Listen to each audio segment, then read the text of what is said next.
썼네요. 오타가 났었습니다. 6장으로 전달을 했었어야 됐는데 4장으로 전달을 했었네요. 그래서 네, 우리 미루가 열심히 PPT를 준비해 왔는데 제가 잘못 전달을 해서 잘 사용되지 못하게 한 것 같습니다.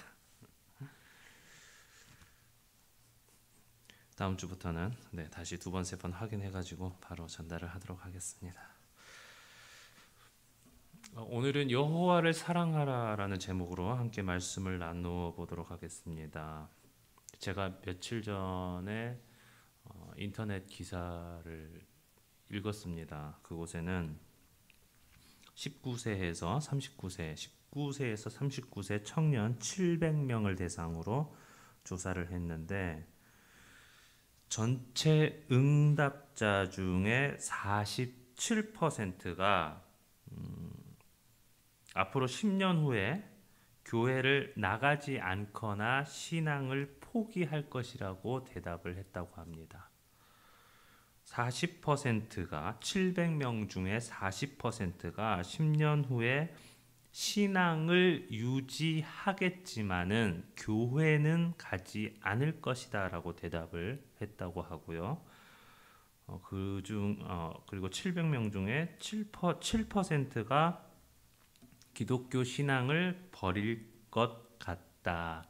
나는 더 이상 기독교라는 교회에 속해 있지 않을 것 같다라고 대답을 했다고 합니다. 그들이 말하는 교회가 싫은 이유는 다음과 같습니다. 교회 지도자들의 권위주의적인 태도가 싫다고 합니다. 제가 권위주의적이지는 그런가요? 혹시 아닌가요? 그리고 시대를 따라가지 못하는 교회의 고리타분함. 그리고 교인들 간의 성도들 간의 형식적인 관계. 교회 지도자들의 언행 불일치. 그리고 불투명한 교회 재정, 이러한 것들이 싫어서 교회를 떠나고 싶다라는 말을 했다라고 하는 기사를 봤습니다. 이 기사를 보고 많은 생각을 하게 되었습니다. 그들은 도대체 왜 실망을 하게 된 것일까? 구체적으로 이야기에 좀 더 생각하면은 도대체 무엇에 실망을 한 것일까? 그러한 생각들을 하게 된 것이죠. 제가 내린 나름대로의 생각과 결론은 이러합니다. 그 청년들은 교회에 실망을 한 것이지 하나님께 실망을 한 것은 아니지 않나라는 생각이 들더라고요. 저는 그들이 하나님, 나를 만든 창조주에게 실망을 해서 교회를 떠나려고 하는 것이 아니라 이 교회를 운영하는 사람들의 모습에 실망을 해서 그들이 교회를 떠나려고 하는 것이 아닐까라는 나름대로의 결론을 지어보게 됐습니다. 그런데 중요한 것은 인정할 것은 인정해야 된다라는 것입니다. 무엇보다도 거울을 보는 것은 중요합니다. 자기 자신을 점검하지 않으면은 무엇이 문제인지 파악할 수가 없기 때문입니다. 사실상 저는 개인적으로 거울을 본다라는 표현을 사용합니다. 이것은 이제 자기 자신의 내면의 문제 혹은 겉으로 드러나는 문제를 파악하는 과정을 저 스스로 이제 거울을 본다라고 표현을 하는데 사실 이 과정이 그렇게 썩 달갑지만은 않습니다. 즐겁지만은 않은 과정입니다. 보고 싶지 않은 나의 문제를 들여다보아야 되기 때문에 그 모습이 얼마나 추한지, 얼마나 초라한지 그렇게 아름답지는 않아요. 문제라는 것들은. 근데 그러한 것들을 들여다보지 않으면은 내가 그 문제를 해결할 수가 없습니다. 근데 교회도 마찬가지입니다. 교회는 하나님께서 만드셨습니다. 그러나 이것을 우리에게 맡겨주셨죠. 우리가 교회라는 건물, 이 그룹을 운영하는 동안 사람이기 때문에 실수할 수도 있고요. 또는 잘못한 것이 있을 수 있습니다. 그런데 이런 것들을 인정하고 바꿔나가려고 노력해야 되고 고쳐나가기 위해서 노력해야 됩니다. 대부분의 문제라는 것들은 우리가 이것이 문제구나라는 것을 인정을 하게 되면은 그때부터 그 문제가 해결되기 시작합니다. 거울을 보기에 전에 저는 몹시도 두렵습니다. 나의 모습이 거울로 비추어진 나의 모습, 문제 많은 나의 모습, 죄 많은 나의 모습을 내가 내 두 눈으로 확인하는 것 자체는 썩 유쾌한 일이 아닙니다. 하지만 거울 앞에 서지 않으면은 그거를 발견할 수가 없는 것이죠. 거울 앞에 섰을 때 스스로에 대한 엄청난 실망감이 찾아오게 됩니다. 부족한 나의 모습, 초라한 나의 모습, 죄로 둘러싸여진 나의 모습을 내 눈으로 확인할 때 스스로에 대한 실망감과 그 모습을 확인함으로써 인해서 드는 자괴감이 이루 말할 수 없을 정도로 나를 둘러싸게 됩니다. 그러나 그 과정을 통과하지 않으면은 우리는 평생 동안 나 자신에게 어떠한 문제가 있는지조차도 알지 못한 채 우리의 생을 마감하게 되는 경우도 있습니다. 그래서 문제를 문제로 인식하지 못하는 것이 우리에게 가장 큰 문제입니다. 이것은 무지와 게으름 때문에 그렇습니다. 무엇이 문제인지 알지 못하는, 그리고 문제를 알려고자 하는 노력이 없는 게으름, 그리고 문제라는 것을 인식하고 난 뒤에 그것을 해결하고자 하는 그 의지가 없기 때문에, 거기서 나오는 게으름 때문에 우리는 문제를 해결하지 못하고 오늘을 살아가게 되는 것입니다. 알지 못하기 때문에, 무엇이 문제인지 알지 못하기 때문에 그 문제를 해결하지 못한다는 것이죠.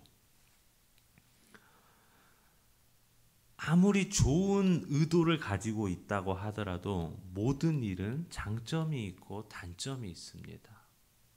자, 예를 들어서 제가 제 아내를 보고 첫눈에 반했습니다. 가정하는 겁니다. 예를 들어서. 물론 그런 일이 있었으니까 결혼을 했겠죠. 제가 제 아내를 보고 첫눈에 반했습니다. 근데 제 아내는 제가 싫어요. 근데 제가 나는 너를 사랑하니까, 사랑이라는 것은 좋은 거잖아. 서로 사랑하는 거는 아름다운 거잖아. 라고 이야기하면서 저를 싫어하는 아내에게 계속적으로 구애를 하고 귀찮게 하고 그의 일거수일투족을 따라다니면서, 자, 이런 것들을 우리는 스토킹이라고 그러죠. 상대방이 별로 좋아하지 않는. 그러나 나의 의도는 정당했다, 나의 의도는 아름다웠다라고 스스로는 말할 수가 있는 것이죠. 어쩌면은요, 세상 사람들을 향해서 우리가 하는 전도의 행위가 그들에게 스토킹과 같이 기분 나쁘게 다가가지 않았을까요? 그들에게 그런 불쾌감을 주지 않았을까요? 사랑이라는 것은 강요할 수 없는 겁니다. 그러나 우리는 사랑이라는 이름 아래서 그들에게 신앙을 강요해왔다라면은 그들에게 있어서 어쩌면은 기독교인은 자기 자신을 스토킹하는 스토커와 다르지 않게 느껴졌을 수도 있다라는 것입니다.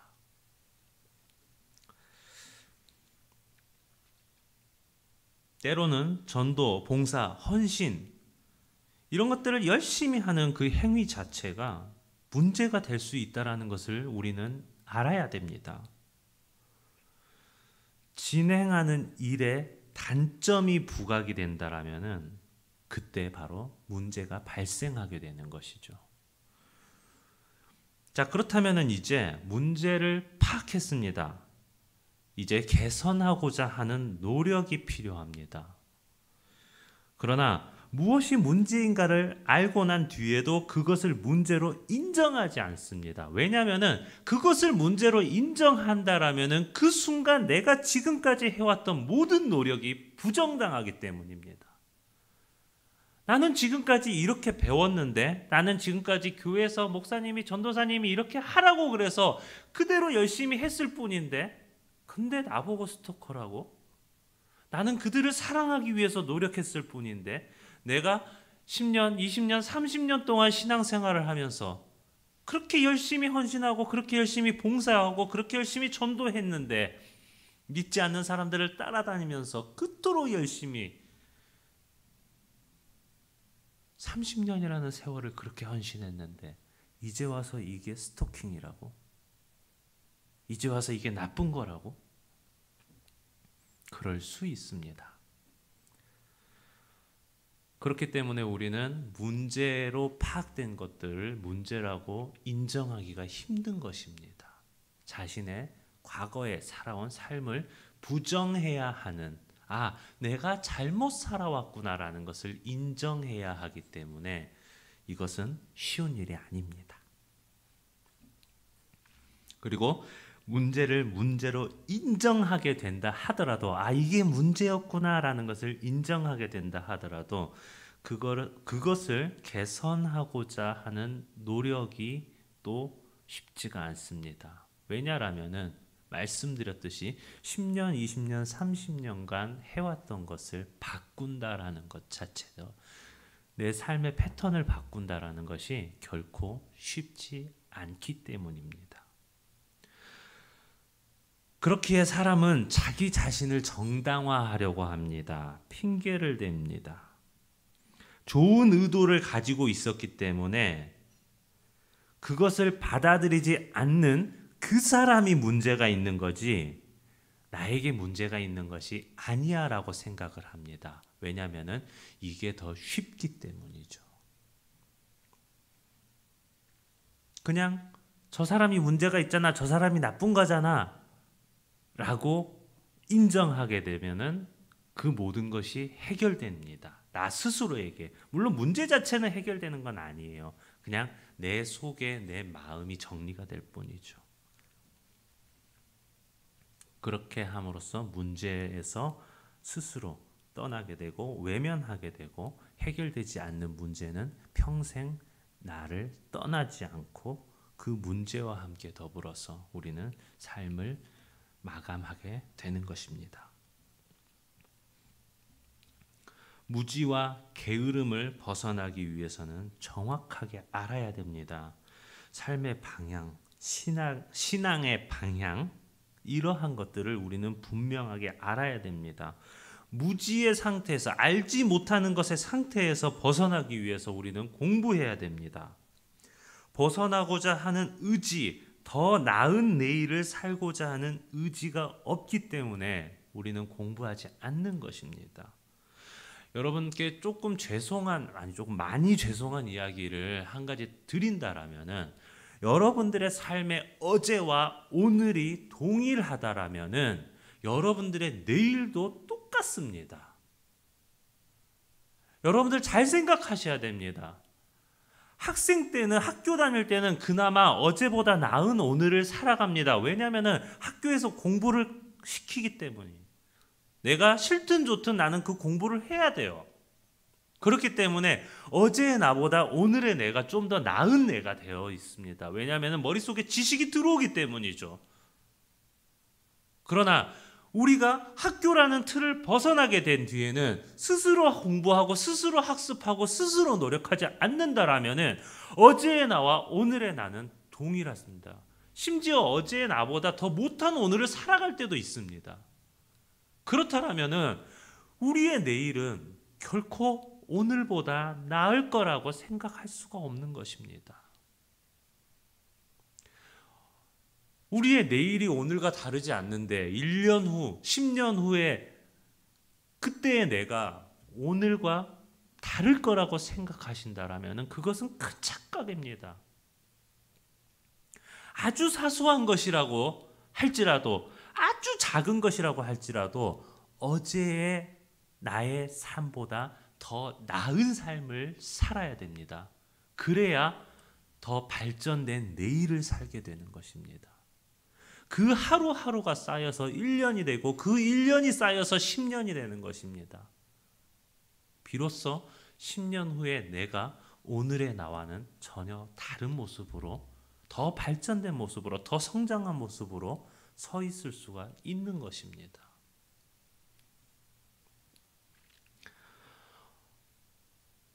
생활에 바쁘고 직장 생활을 하다 보면 직장 생활에 치이게 됩니다.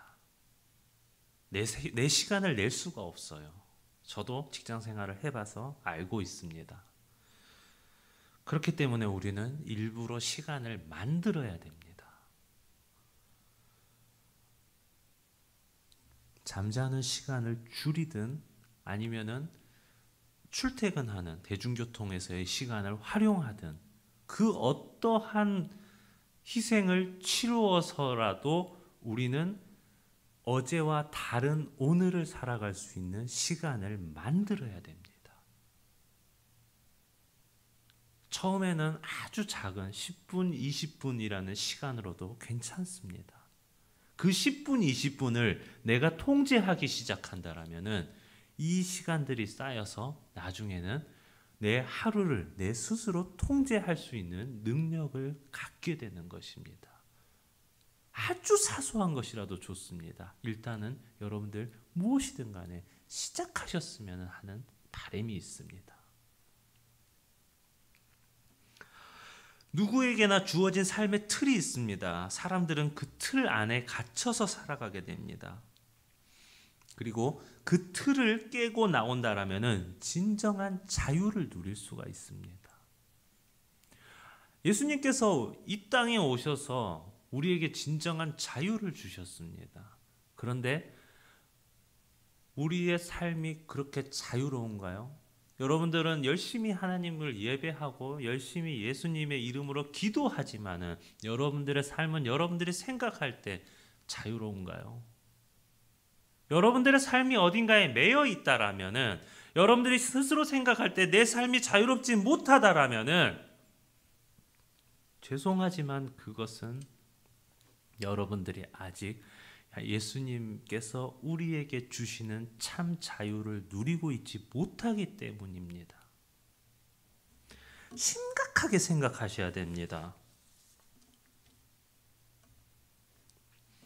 그렇다면 우리의 문제는 무엇일까요? 먼저 나는 기독교인인가? 나는 하나님의 자녀인가? 이것을 분명히 하셔야 됩니다. 자기 자신의 정체성을 먼저 알아야 한다라는 것이죠. 분명히 말씀드립니다. 기독교는 종교가 아닙니다. 기독교는 종교가 아니기 때문에 더불어서 우리는 종교인이 아닙니다. 종교라는 것은 어떤 종교 활동을 통하여서 내가 믿는 신에게 복을 받는 행위를 추구하는 것을 종교라고 합니다. 열심히 신을 섬기는 것으로 말미암아 그 정성이 그 신에게 인정받아서 그 신으로부터 이 세상을 살아가기 위한 어떠한 복을 받는 것, 어떠한 은혜를 받는 것, 그것을 위해서 열심히 하는 것, 이것이 종교고 이것이 종교 행위입니다. 그런데 기독교는 그렇지 않습니다. 시작부터 다릅니다. 우리는 제가 가끔 말씀드리지만은 하나님은 우리에게 이미 모든 것을 주셨습니다. 하나님은 우리를 이미 축복하셨습니다. 내가 받기 위해서 노력하는 게 아니라 이미 우리에게 모든 것을 주고 그리고 시작하는 것이 바로 우리들입니다. 세상에서 이야기하는 종교와 시작부터가 달라요. 근데 우리가 하나님의 자녀가 될 때 하나님께서는 아버지는 자녀인 우리에게 그 모든 것을 누릴 수 있는 권세를 허락하셨다라는 것이죠.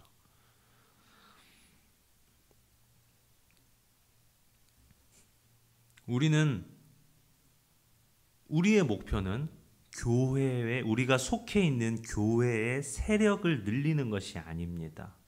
우리는 복음의 증인입니다. 그런데 하나님의 자녀가 자녀답게 살지 못할 때, 증인이 증인답지 못할 때 우리는 비난을 받게 됩니다. 당연한 것입니다. 어떤 사람이 잘못하게 되면 그 부모가 비난을 받게 됩니다. 어떤 사람이 잘하게 되면 그 부모가 칭송을 받게 됩니다. 자녀가 좋은 대학에 가게 되었을 때, 자녀가 좋은 직장을 얻게 됐을 때, 혹은 자녀가 사회적으로 어떠한 공헌을 하게 되었을 때,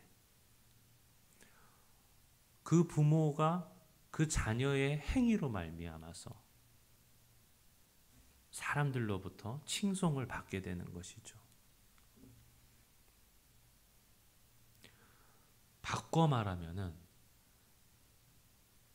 우리에게 주어진 역할이 있습니다. 학생은 학생답게, 직장인은 직장인답게, 자녀는 자녀답게. 학생이 학생답게 공부를 열심히 하는 걸로 통해서 좋은 대학을 가게 되는 것은 그가 이룰 수 있는 좋은 성과입니다. 그가 또 열심히 노력해서 좋은 직장을 얻는 것도 그의 노력에 대한 성과입니다. 자, 그렇다면 우리는 좋은 학교를 가야 되고 좋은 직장을 얻어야만 하는 것인가요? 아니요, 그렇지 않습니다. 자기 자신에게 주어진 달란트는 각자가 다 다릅니다. 어떤 사람은 공부를 잘하는 것이 그에게 주어진 달란트이고, 어떤 사람은 노래를 잘하는 것, 어떤 사람은 손재주가 좋아서 만드는 것에 뛰어난 것, 각자 자기에게 주어진 달란트는 다 다릅니다. 그것을 찾아서 그것을 열심히 할 때 하나님께서는 그것을 통하여서 반드시 어떠한 일을 이루십니다. 그 일은 결코 작은 일이 아닙니다. 그럴 때 많은 사람들이 그 사람의 부모님을 칭찬하게 된다는 것입니다. 자식 참 잘 키우셨어요. 자식의 교육을 어떻게 했길래 저러한 일들을 할 수가 있는 걸까요? 어쩌면 우리는 아주 간단한 이치를 놓치고 사는 것일 수도 있습니다. 누군가 나를 비난한다라면은 내가 나의 역할을 잘 하고 있는가를 점검해야 하는 겸손이 필요합니다. 이 모든 문제의 해법은 의외로 간단합니다. 바로 하나님을 사랑하는 것입니다. 관계의 시작은 상대방을 아는 것에서 출발을 합니다. 누군가를 알게 되고 그 사람에게 관심이 생기게 된다라면은 그 사람에 대해 알고 싶은 욕구가 생깁니다. 나이는 몇 살인가? 직업은 무엇인가? 무엇을 좋아하는가? 취미는 무엇인가? 그 사람에 대한 궁금증들이 발생하기 시작합니다. 관계가 형성된 뒤에도 관계가 지속되는 동안은 그가 어떤 사람인가를 알아가는 과정의 연속입니다. 시간이 흐르고 관계가 잘 형성된 뒤에는 점점 더 많은 것을 함께 하고 싶고 함께 나누고 싶은 그러한 마음이 발생하게 되죠. 하나님과의 관계도 마찬가지입니다. 우리는 삶의 모습을 통해 자신이 하나님을 사랑하는가 아니면은 하나님을 알고 있는가를 구분해야 됩니다. 단순히 아는 것을 믿는 것으로 사랑하는 것으로 생각해서는 안 됩니다. 내 능력으로 어찌할 수 없는 신의 존재를 알게 된 사람은 신을 경배하고 예배하게 됩니다. 그러나 이것은 종교 행위일 뿐이지 이것이 사랑하는 관계는 아닌 것입니다. 우리가 하나님을 사랑한다라면은 하나님께서 무엇을 원하시는가를 알아야 됩니다. 사랑한다라면은 상대방이 원하는 것을 알고 그것을 이루어서 상대방이 나로 하여금 기뻐하는 것을 보는 것이 바로 자기 자신의 기쁨이 되기 때문이죠. 아버지를 위해 큰 집을 짓는 것은 아버지의 기쁨이 될 수 있습니다. 그러나 아버지가 정말 바라는 것은 아들이 아버지를 위해 큰 집을 짓는 게 아닐 수도 있다라는 것입니다. 그렇다라면은 아버지를 사랑한다라면은 아버지가 바라는 것을 하는 것이 더 올바른 행동입니다. 아버지의 바램을 뒤로 한 채 아버지를 위해 무언가를 한다라는 것은 그저 내 생각일 뿐이고 배려 없는 나의 이기적인 행동일 뿐입니다. 사랑한다라면은 그가 상대방이 무엇을 원하는가를 먼저 생각해야 합니다. 그렇기 때문에 사랑에는 노력이 필요합니다. 마음을 얻기 위해서 그 원하는 것을 찾아야 합니다. 평소에 하지 않았던 것도 기꺼이 하게 되는 것이 사랑입니다. 좋아하지 않던 일도 즐겁게 기쁘게 하게 되는 것이 사랑입니다. 상대방이 기뻐하기를 바라기 때문입니다. 이것을 위해 노력하셔야 됩니다. 우리는 하나님이 어떤 분인가를 알기 위해 노력해야 됩니다. 그런데 하나님은 우리에게 모든 것을 이미 알려주셨습니다. 하나님께서는 성경을 통해 자기 자신이 어떠한 존재이며 우리를 통해 무엇을 이루고자 하시는지를 이미 기록해 놓으셨습니다. 이미 알려주셨습니다.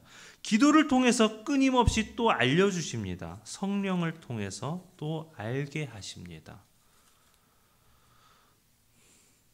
그러나 우리는 우리가 생각하는 것보다 하나님을 잘 알지 못한다라는 것이 문제입니다. 안다고 생각할 뿐입니다. 먼저 우리는 하나님을 잘 모른다라는 것을 인정하는 것에서 출발해야 됩니다.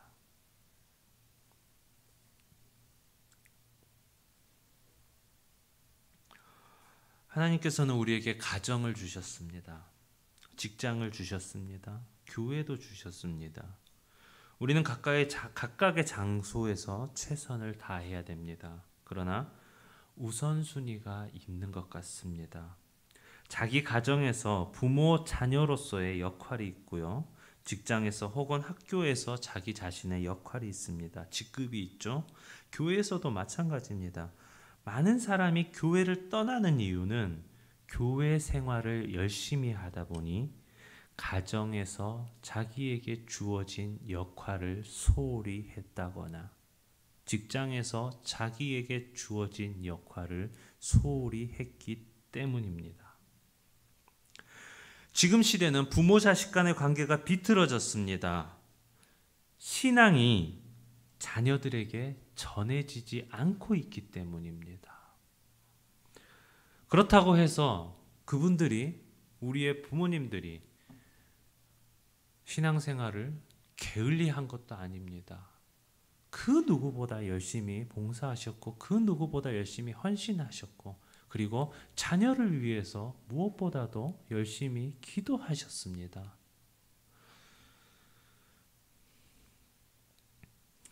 그러나 안타깝게도 그 신앙이 그 부모의 세대에서 의도한 것만큼 자녀들에게 충분히 전해지지 않은 것 같습니다.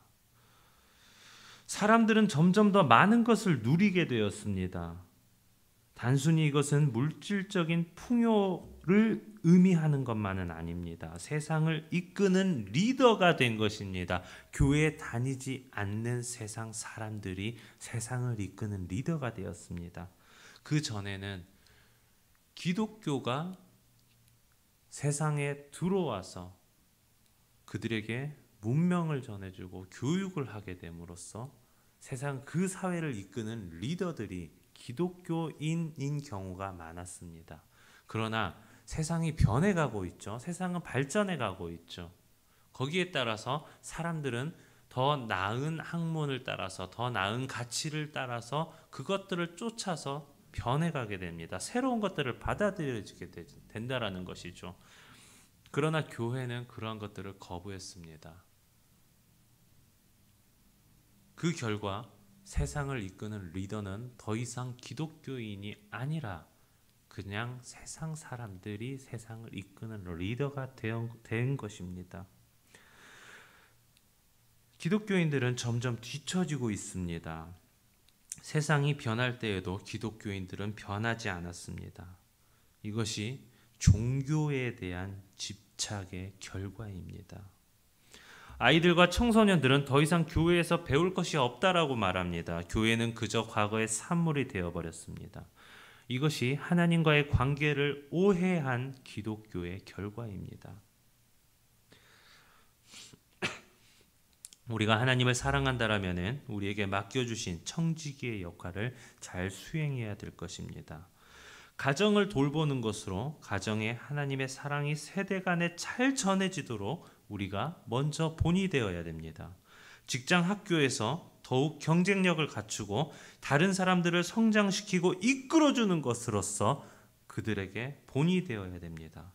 그리고 교회에 와서 하나님과의 교제를 통해 하나님께서 주시는 안식을 누리는 것으로 말미암아 또다시 다음 한 주간을 살아갈 힘을 얻으셔야 됩니다. 하나님을 사랑할 때 관계는 새롭게 변하게 됩니다. 내가 변하게 되고 가정이 변하게 되고 사회가 변하게 됩니다. 세상이 변하게 됩니다. 하나님을 사랑한다라면 그 어느 곳에 있더라도 그 어떤 시간이라도 하더라도 우리의 마음이 하나님을 향해 있게 된다라는 것입니다. 바로 이것이 사랑입니다. 여러분들이 진정으로 하나님을 사랑하고자 할 때 여러분들을 주변의 모든 것들이 새롭게 되는 놀라운 경험을 하게 되실 것입니다. 무엇보다 진정으로 하나님을 사랑하는 저와 여러분들이 되기를 간절히 소망합니다. 기도하시겠습니다.